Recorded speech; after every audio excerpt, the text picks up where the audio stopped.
Pleasure today to be able to speak to you, albeit by remote access. All of us, of course, are under the threat of the coronavirus. What I want to talk about, and I've been asked to talk about, is what should be appropriate educational policy among the G20 countries. And I've done a lot of work on different aspects of this, so I'd like to share with you some ideas that I have that I believe have been based on serious research, are based on serious research, and should be considered in your deliberations. The first I would like to discuss is in evaluating and deciding what educational systems should do. I would ask you think more broadly about what education is all about, when it starts, when it finishes, and crucially, as a target for what the G20 and any other educational system, and for that matter, any other human capital production system, which would include a wide variety of non-traditionally educational topics. What I would suggest is that we think broadly about what are the relevant life skills.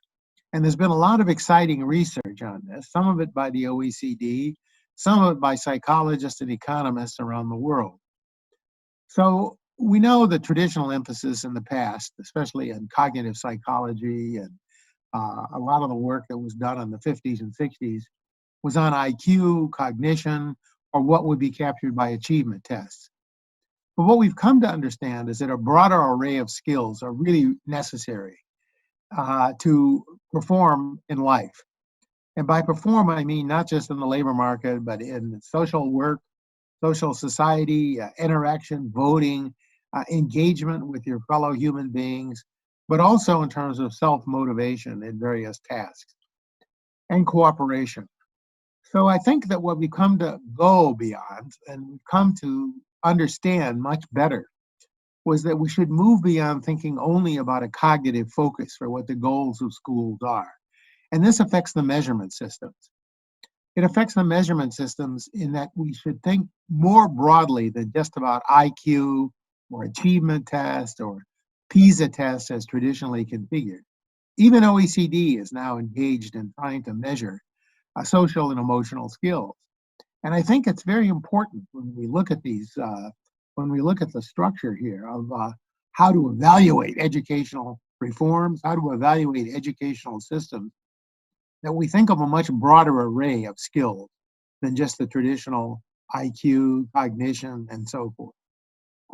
Motivation, curiosity, openness, willingness to think out of the box. These are all traits that are not easily fit within the notion of cognition unless it's very much more broadly defined than it traditionally is. I would also add to that health and physical awareness of health and the benefits of a healthy life and a healthy diet. But I think that the other aspect that needs to be put on the table is that a lot of the modern work in labor economics, a lot of the most exciting frontier work, is going beyond the idea that somehow this is a cognitive age, or that somehow this is the age at which individuals' IQs are really important.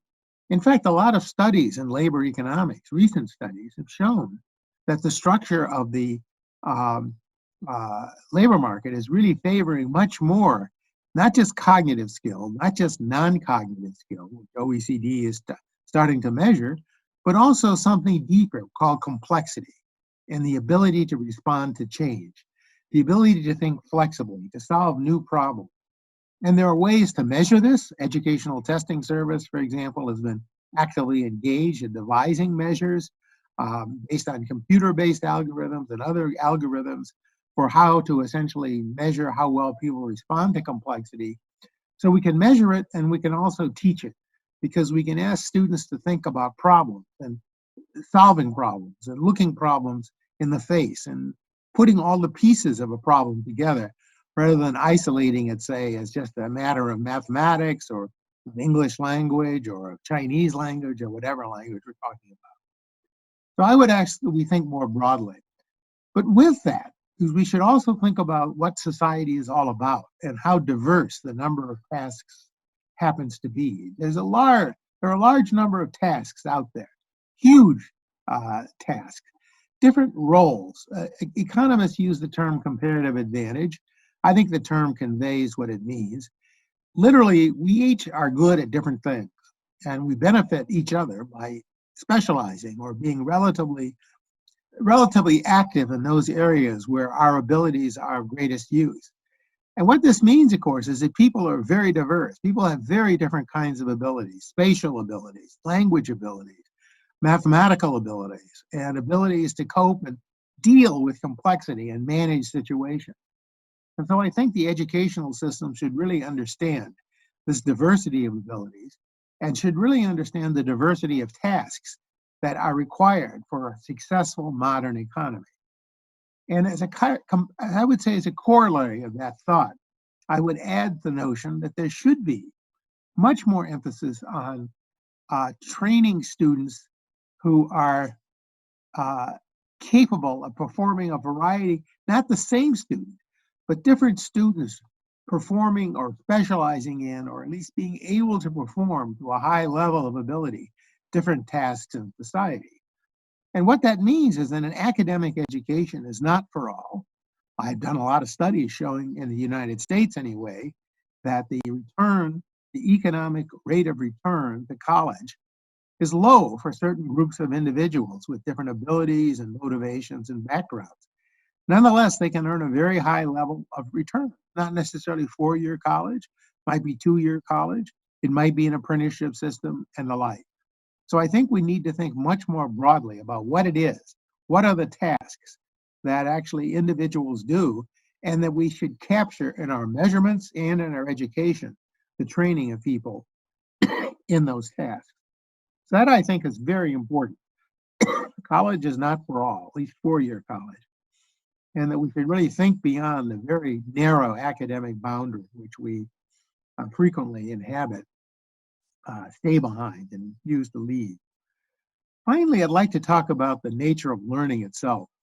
I mean, we've learned a lot about learning, and it's a continuing subject. The psychologists, the neuroscientists, and I would even argue some economists have actually had their hand in explaining how we learn and how we can foster learning.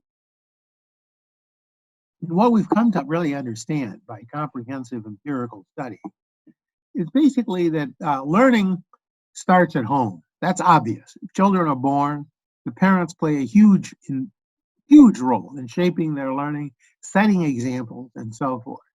So the crucial point that should be made, not only at the beginning of life, but certainly at the beginning of life, in the so-called preschool years, is also that the family plays a crucial role, and that the interaction between the family and the school, I think, has to be really fostered much more than it typically is. Many people, at least in the United States, look to schools to solve problems that are really problems created by families.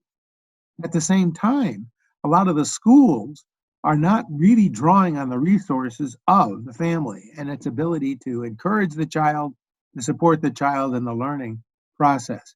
So establishing a tighter link between the school and the family throughout the life cycle, I would say in the preschool years, especially important when neurons are developing, when children are essentially learning all kinds of new things and are very exciting and excitable, I should say, not only in a sense of being angry quickly, but also in the sense of having a raw sense of curiosity, a sense of awe, which we all have, but at the early ages especially.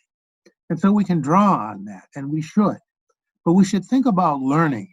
It's a trite phrase to say learning is a lifetime process, but it is. And the trouble is the current system, even the way the question was posed about educational systems, kind of builds in the notion of K through 12, or maybe K through 16.